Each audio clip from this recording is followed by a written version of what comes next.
چھوٹے چھوٹے قومی کارکنوں کو یہاں سے گاؤں سے کوئی کسی نے بیٹھ کے کمپیوٹر پہ کچھ لکھا اور آپ اٹھا کے چلے جاتے ہیں اور کسی جماعت کے جھنڈے اتار دیتے ہیں. یہ خدا را سیکورٹی فورسز کا یہ کام نہیں ہے.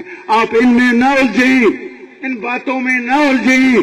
سندھ کو سندھ رہنے دیا جائے. سندھ کوئی کشمیر نہیں ہے, سندھ کو سندھ رہنے دیا جائے. سندھ کو چلنے دیں, ان کو خیالات بانٹنے دیں.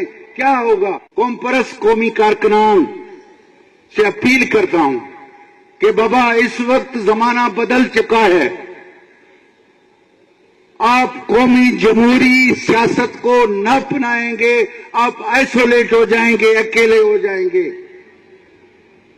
اور کبھی کبھی آپ کو کوئی پراکسی کے طور پہ استعمال بھی کر ڈالے گا. کسی کے لیے استعمال نہ ہو. ہم ہیں, اگر ایجنٹ ہیں تو ہم اپنی زمین کے ہیں, سندھ کے ایجنٹ ہیں. ہم سندھ کے ایجنٹ کے طور پہ کام کریں گے. ہم کسی کے ایجنٹ اور پراکسیز اور کسی کی امداد پہ چلنے والی جماعتیں نہیں ہیں.